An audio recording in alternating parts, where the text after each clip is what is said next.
काजल बेवफा हो ही नहीं सकती, वो एक अच्छी आर्टिस्ट हैं और काजल आज भी मेरी दोस्त हैं, कल भी थी, परसों भी रहेंगी और वो अच्छी आर्टिस्ट हैं। देखिए मेरे कहने का मतलब, और काजल मेरी दोस्त हैं, ठीक है, चीज़ें होती है, एक जगह रहता है तो महाराज भाई भाई में लड़ाई हो जाती है। वही मैं मारूंगी, इतनी अच्छी आप लोगों की जोड़ी, इतना पसंद किया जाता है आप लोगों की पेयरिंग, इतना अच्छा। अरे मैं उनके साथ काम करने वाला हूँ और कर भी रहा हूँ और करूँगा मैं, ऐसा नहीं है। देखिए ऊपर नीचा कुछ लोगों को लगता है कि चीज़ें बड़ी है, हम एक ही इंडस्ट्री में रहते हैं सर, हम किससे लड़ाई करके अपने जीवन को चलाएंगे, सब तो भाई ही हैं। लेकिन झगड़े भी तो मतलब नेचुरली है, जहाँ पे प्यार है वहाँ गुस्सा है, नफरत है। कुछ देखिए मुझे प्यार तो सबसे है, मुझे अक्षरा जी से भी प्यार है, अमरपाली जी से भी प्यार है, रानी जी से भी प्यार है, काजल जी से भी प्यार है, हमारे साथ काम करने वाले जितने लोग हैं सबसे मुझे प्यार है। और काजल अद्भुत एक्ट्रेस हैं, उनके लिए हमेशा प्यार रहेगा। अमरपाली जी अद्भुत एक्ट्रेस हैं, हमेशा प्यार है। पाखी जी के लिए हमेशा प्यार है, रानी जी के लिए प्यार है। तो हम लड़ाई करके अपने जीवन को नहीं चला सकते हैं। तो फिर आप क्यों बोल रहे हैं कि लिट्टी चोखा आखिरी फिल्म होगी काजल के साथ? कहाँ हो सकता है कहीं बोल दिया होगा गुस्से से ऐसा नहीं, अगर ऐसा बोला हूँ तो सॉरी, मुझे ऐसा नहीं बोलना चाहिए। मेरे इस इंटरव्यू की शुरुआत भी हम ऐसे ही करते हैं जैसे इनके करियर की शुरुआत हुई थी, म्यूज़िक के साथ। संगीत हमेशा से ही किसी भी चीज़ के शुभारंभ से पहले उसे एक नई जान देता है। तो अपनी ही फिल्म का टाइटल ट्रैक पहले, टाइटल ट्रैक इनके ऊपर है। हाँ, लेकिन आपने जो गाया है तो दोनों लोग मिले। तो वो टाइटल था कि जाता र विदेश छोटा जड़ी हजहनी चारे मारी जब उठान तर जाऊ पट से यही घरे किम बतिया रखल सीधे अचारा में गोटिया के अब हंसी हजन राजा सौतनिया के जाल में। ये बड़ा, जब मैं कमाने के लिए जाता हूँ तो मेरी पत्नी इनके काजल जी गाना गाती है और पूरे गांव में घूम घूम के ये गाना हम लोगों ने शूट किया था। बड़ा प्यारा गांव भी मिला था हमें, तो मज़ा आया और अच्छा गाई, श्रुति ने अच्छा गाया भी, मधुकर भैया ने बहुत अच्छा म्यूज़िक भी दिया इस गाने के लिए, तो उसके लिए दिल से थैंक यू मधुकर जी को भी, काजल जी को भी कि काजल जी ने अच्छा फरमाया और इनके लिए भी कि इन्होंने भी अच्छा गाया। अभी जो आपने गाया ना स्वाति, जो मैंने स्वाति इसमें जो माचिस वाला जो तड़का लगा है और इनकी आवाज़ में, और आपने जो डुएट गाया इनके साथ डुएट गा के सारे साथ डुएट गा के कैसा लगा? मुझे बहुत मज़ा आया, मुझे बहुत मन था सर के साथ गाने का और जैसे ही मुझे मौका मिला तो मैं बहुत ज़्यादा खुश हो गई थी। और जैसे ही मुझे बुलाया गया मैं फ़ौरन स्टूडियो पहुंच करके मैंने इसको डब किया, बिकॉज कोई भी ये मौका नहीं छोड़ना चाहेगा सर के साथ गाने का, तो मैंने जल्दी से उसको ग्रैब किया एंड बस मैंने गा दिया उसको। तो एक बार और मत मौका छोड़िए, गा दीजिए। जी। उम्र मेरा जब से चढ़ गया, जवानी का बारूद भर गया, उम्र मेरा जब से चढ़ गया, जवानी का बारूद भर गया, और जिसको भी देखूं हर कोई यहाँ मेरे पे मर गया। तो जरा फुलझड़ी क्या हुई मोहल्ला माचिस से हो गया। इस बात की तो गारंटी है गाना आग लगाएगा। लेकिन केसारी जी, आपके लुक की बात करते हैं सबसे पहले लिट्टी चोखा में, किस तरह का लुक है? थोड़े से इनोसेंट से लग रहे हैं, किसी चिंता परेशानी में नजर आ रहे हैं, क्या है किस तरह का? जब भी आप किसानी करने की कोशिश करिएगा तो आपकी चिंता बढ़ेगी, क्योंकि किसान इंसान के भरोसे नहीं भगवान के भरोसे चलता है। अभी तो सरकार के भरोसे नहीं, जहाँ तक बिजनेस की बात है, अगर आप देखिए सरकार के भरोसे तो तब हम होते हैं जब हमारी फसल अच्छी होती है, कि हमारे पास अन्न होता है, लेकिन भगवान के भरोसे हमेशा किसान चलता है, उसके बाद सरकार की भूमिका होती है। लेकिन किसानों के साथ गलत हो रहा है, मैं आज भी बोल रहा हूँ, आजीवन बोलूँगा कि अगर किसान नहीं होते तो शायद हम दवा के बिना जी सकते हैं, हम दवा के बिना रह सकते हैं, हॉस्पिटल के बिना जी सकते हैं, बट अन्न के बिना नहीं जी सकते। तो हमारे लिए सबसे ज़रूरी अन्न है। और मैं एक किसान ही रहता हूँ, एक किसान की लोन की बातें आती है और एक किसान कैसे अपने जीवन को चलाकर और एक बड़े सपने को पूरा करता है, वो मैंने लिट्टी चोखा में दर्शाया है। और मैंने नहीं, हमारी पूरी टीम ने दर्शाया है। मैं तो एक पार्ट हूँ उससे सिनेमा का, काजल जी एक पार्ट हैं, ये एक पार्ट हैं, बाकी कैरेक्टर एक पार्ट हैं। इसको सजाने में सबसे ज़्यादा योगदान अगर किसी को है तो पराग पाटिल जी का, हमारे प्रदीप जी का, कि इन लोगों ने शिद्दत से सोचा भी और उतना खर्चा करके बनाया भी। देखा जाए तो जिस मिट्टी पे बनना चाहिए उसी मिट्टी पे बनी, और मिट्टी को उठाकर और पर्दे तक लेकर जाना, एक किसान की दर्द क्या होती है, किसान महसूस क्या करता है, ये सारी चीज़ें हम लोगों ने इस सिनेमा में बनाया। जैसे कि बताइए, किसान का सपना एक अपने सपनों की जंग लड़ता हुआ नजर आएगा, वैसे ही आप अपने आप को कितना रिलेट करते हैं रियलिटी के साथ कि किस तरह से अपने आप ने अपने सपने पूरे किए, दर्शकों के दिल पे राज किए और आज खेसारी एक ब्रांड है? देखिए, मुश्किल नहीं है, कुछ भी अगर ठान लीजिए, ईमानदारी से अगर आप जीवन में अपने चलते हैं, लोगों के सम्मान करते हुए, चाहे वो माँ हो, बहन हो, भाई हो, भतीजा हो, चाहे दुनिया का कोई भी आदमी हो, मुझे लगता है कि ईमानदारी अगर आपके काम में हो, आपके अंदर है, तो कोई काम मुश्किल नहीं है, हर काम आप कर सकते हैं, बशर्ते आप अपने वर्क के लिए ईमानदार रहिए। मेरे पास ना चेहरा है, ना मेरे पास गायकी है, बट मुझे लगता है कि मैं दुनिया के लिए बहुत अच्छा गायक हूँ, मैं दुनिया में सबसे सुंदर हूँ, ये मुझे नहीं, मेरे पब्लिक को लगता है।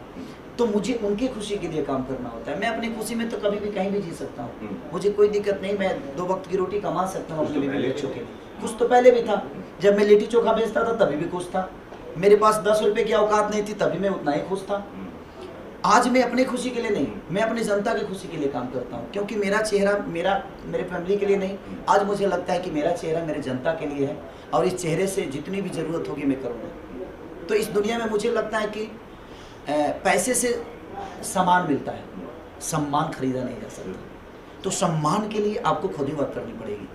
पैसे से हम मंदिर बना सकते हैं, लेकिन भगवान को लाने के लिए हमें श्रद्धा की जरूरत पड़ती है। हमें तपस्या से भगवान मिलते हैं। मंदिर के पत्थर के भगवान की बात मैं नहीं कर रहा हूँ, पत्थर को तो हम हमेशा पूजते हैं, लेकिन मुझे लगता है कि अगर सम्मान आपको चाहिए तो आपको मेहनत करके मिलेगी, पैसे से नहीं मिल सकती। अगर आपको आस्था चाहिए तो उसके लिए तपस्या करनी पड़ेगी। तो मुझे लगता है कि मेहनत से बहुत कुछ हासिल हो सकता है, बशर्ते आप किस दिशा में। ये खेसारी ने साबित किया कि मेहनत से सब कुछ और ईमानदारी भी साथ में ऐड की। लेकिन कई बार ऐसा होता है कि यही अब पॉपुलैरिटी और यही स्टारडम कई बार मुश्किल भी बन जाता है। अभी आजकल आपकी ही को एक्ट्रेस काजल जी ट्वीट कर रही हैं, आपको निशाना बना रही हैं, कह रही हैं कि आपने उनको बेवफा कहा है। अरे नहीं, काजल बेवफा हो ही नहीं सकती, वो अच्छी आर्टिस्ट हैं, और काजल आज भी मेरी दोस्त हैं, कल भी थी, परसों भी रहेंगी, और वो अच्छी आर्टिस्ट हैं। देखिए, मेरे कहने का मतलब, जहाँ तक मैं आपको एक सच्चाई बताता हूँ, रवि किशन, दिनेश लाल यादव, पवन सिंह, खेसारी लाल यादव, इन 4 आर्टिस्टों को अगर हटा दिया जाए तो भोजपुरी में बाकी सारे लोग मेहनत करते हैं, ऐसे नहीं। उसके बाद अगर देखा जाए तो काजल रघवानी ही है, अमरपाली दुबे ही है, अक्षरा सिंह ही है। जैसे कि उस वक्त था कि जब पवन जी थे, दिनेश जी थे, रवि जी थे और मनोज जी थे, तो उनके बीच में रानी चटर्जी का बहुत बड़ा एक योगदान था कि वो छोटे छोटे जो भी लड़के आते थे उनको चलाने का काम रानी जी करती थी। 5 मिनट के गाने में लोगों को एंजॉय दे देना, 5 मिनट के गाने में लोगों को एंजॉय दे देना, ये कोई कर सकता है। एक छोटा लड़का भी बेसुरा गाकर अच्छा शब्द गा देगा, लोग एंजॉय कर लेंगे, राइट। लेकिन 2.5 घंटे किसी को हॉल में रोकना है तो खेसारी लाल यादव ही रोक सकता है, और रोक कर दिखाया है। वो पवन सिंह ही कर सकते हैं, वो दिनेश लाल यादव ही कर सकते हैं, वो रवि किशन ही कर सकते हैं, वो मनोज तिवारी जी ने किया। उसके बाद की जो पीढ़ी है वो 2.5 घंटे नहीं रोक सकती है। मैं इसका मतलब ये नहीं कि उनको एक्टिंग नहीं आती है, एक पहचान और लोगों के मन में एक श्रद्धा जगाना, वो काजल जी ने किया है, अमरपाली जी ने किया है, रानी जी ने किया था, आज अक्षरा जी ने किया है। तो उसके बाद जो पीढ़ी है उनके बस में नहीं है। इसीलिए काजल जी अब अगर किसी सिनेमा में हम लोग के देखिए, मेरा जब शुरुआत हुआ तो एक नई लड़की थी स्मृति सिन्हा जी, और मैंने उस सिनेमा को सिल्वर जुबली दी। वो मेरी सिनेमा सिल्वर जुबली हुई साजन चले ससुराल। मैंने दूसरी सिनेमा नई लड़की के साथ की जिसका नाम था जान तेरे नाम, वो भी सिल्वर जुबली हुई। मैंने तीसरी सिनेमा भी नई लड़की के साथ ही किया जिसका नाम अंजना जी था, अंजना सिंह हैं, वो बड़ी अच्छी एक्ट्रेस हैं वो, तो वो भी नई थी और मैंने वो भी सिनेमा सिल्वर जुबली दी। उसके बाद फिर मैंने एक नागिन दिया, तो उसमें राजकुमार पांडे जो हम लोग के बड़े भाई हैं, उन्होंने डायरेक्ट किया था, और उसमें रानी जी थी और मोनालिसा जी थी, वो भी मेरी सिनेमा सिल्वर जुबली हुई।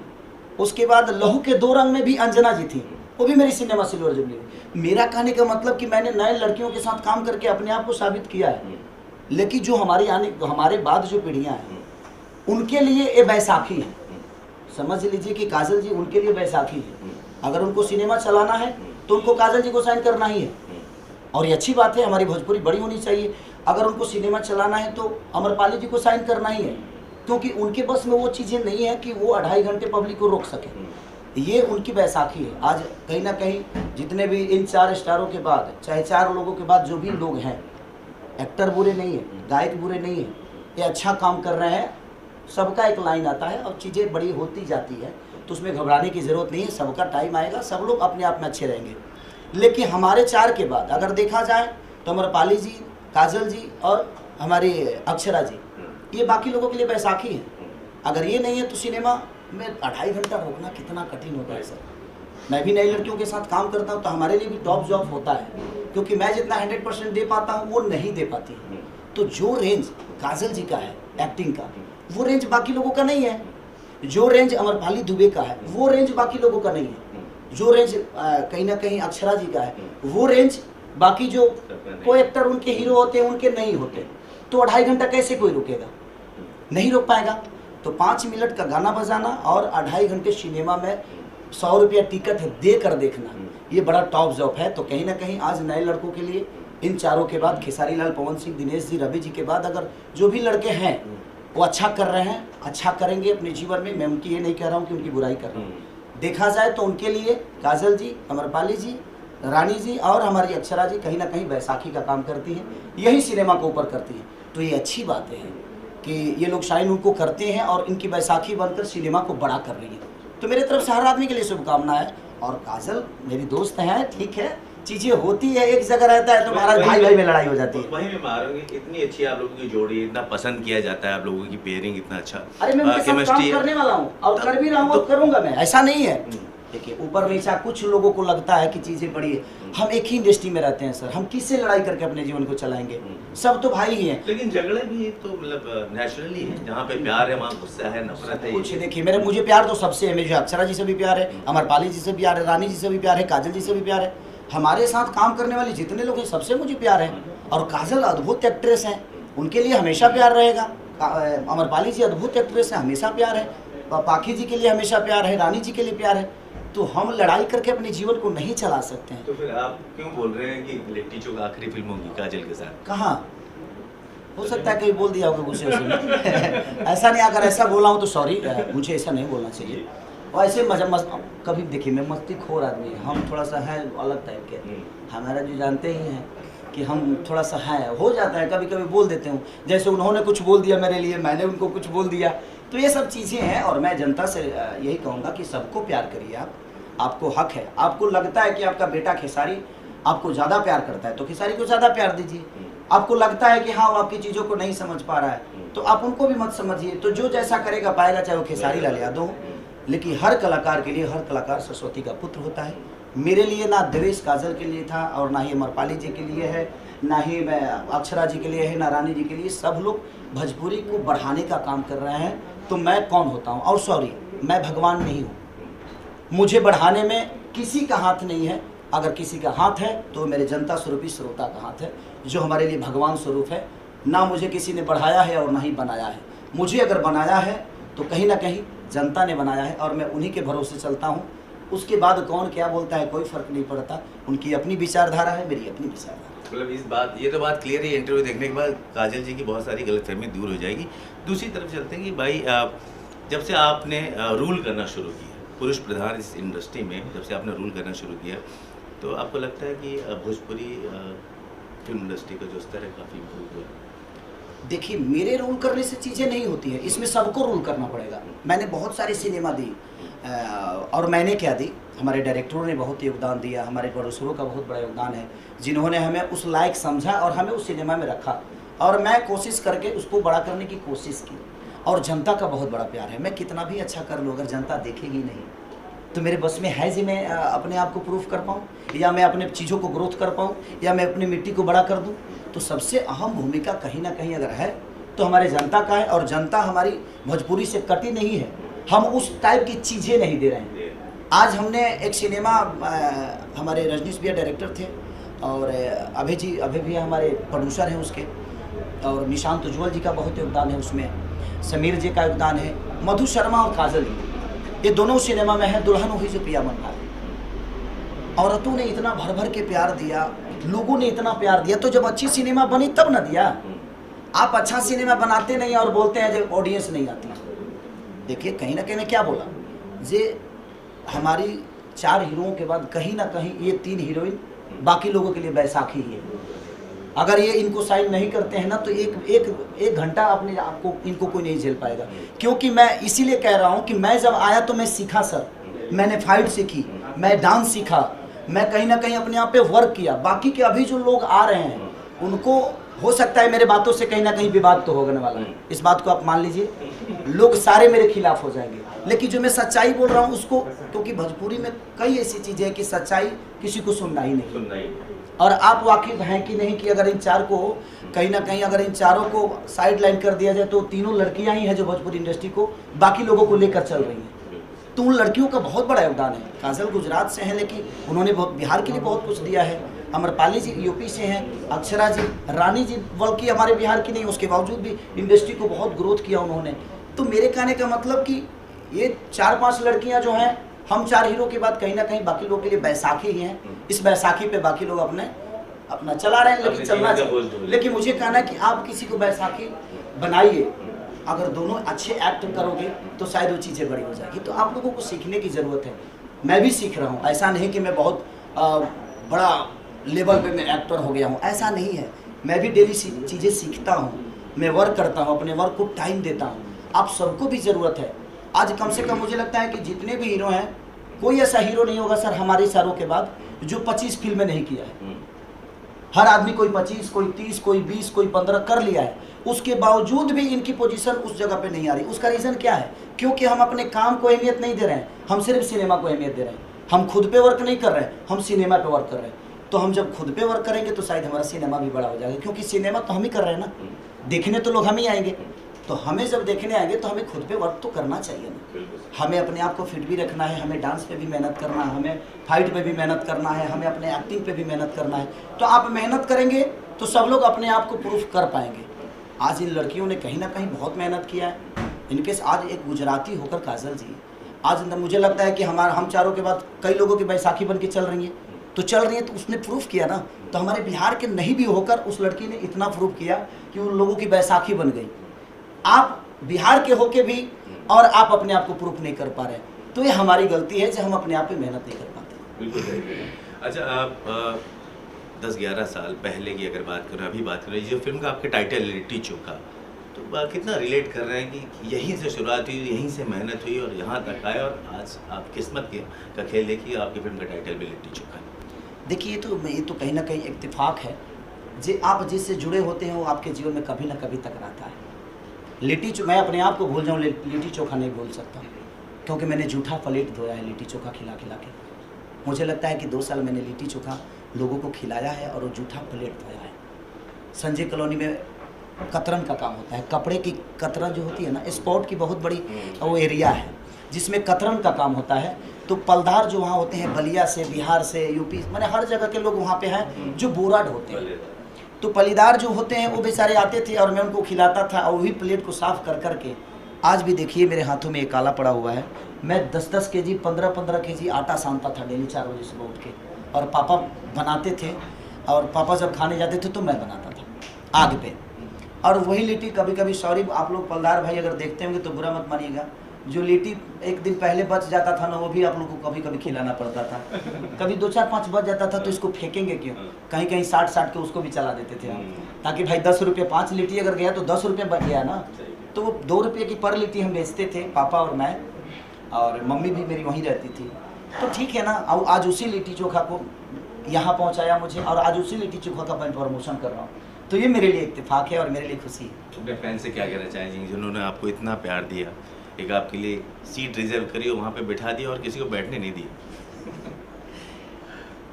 क्या बोलूँ मैं इनके लिए, एक ईश्वर के लिए मैं क्या बोल सकता हूँ, बताइए मुझे। एक ईश्वर के लिए मेरे पास शब्द नहीं हो सकते कि मैं ईश्वर को बोलूँ कि आपके लिए मैं क्या बोल सकता हूँ। मेरी ऑडियंस मुझे इतना मोहब्बत दी कि मुझे लगता है कि मैं आज 4 साल से लगातार पूरे वर्ल्ड में कभी 6 नंबर पे होता हूँ तो कभी 4 नंबर पे होता हूँ, कभी 6 नंबर कभी 4 नंबर पे। और भोजपुरी का कोई भी आर्टिस्ट 6 नंबर 4 नंबर वर्ल्ड में सर्चिंग में नहीं आता है, टॉप 10 में कोई नहीं आता है। ये 4 साल से गणित सिर्फ खेसारी लाल यादव की होती है, ट्रेंडिंग में मैं रहता हूँ। तो इसमें मेरा योगदान कहाँ है? मेरा योगदान तो है ही नहीं है, जो भी है सब सिर्फ जनता का है, जिन्होंने मुझे अपने बेटा को ऊपर करने के लिए हर वो एक दिन में कम से कम 200 बार गाना सुनते हैं, 200 बार सर्च करते हैं, कमेंट करते हैं, तो कहीं ना कहीं मुझे लगता है कि ईश्वर के लिए मेरे पास शब्द नहीं है और मेरे लिए ईश्वर स्वरूप ही है मेरे जीवन। चलिए अपने फैंस के लिए 2 लाइनें गुनगुनाइए, हमारे दर्शकों के लिए बताइए। एक मेरा गाना है, 2 रुपया हो 2 रुपया, इससे ज़्यादा नहीं गाऊंगा क्योंकि अभी हंगामा हुआ था। एक ऑर्केस्ट्रा में एक्चुअली वो परफॉर्म करते करते भसान के टाइम पे बॉक्स गिर गया उस लड़की के ऊपर। फिर मैंने अपनी तरफ से जो हो सकता है उस बच्ची के लिए मैंने किया कि कम से कम वो ठीक हो जाए या फिर से 2 रुपये पे डांस करे। तो देखिए छोटे कलाकार, जो भी छोटे, हमारे छोटे नहीं बोलेंगे, कलाकार तो कलाकार ही होता है। हाँ, वो अलग लेवल है कि किसी का ऊपर लेवल होता है, किसी का छोटे लेवल होता है। प्लीज़ भाई, मैंने जो भी शब्द हम चारों के बाद वाला बोला ना, प्लीज़ आप बुरा मत मानिएगा, मेहनत करिए आप लोग। मैं आप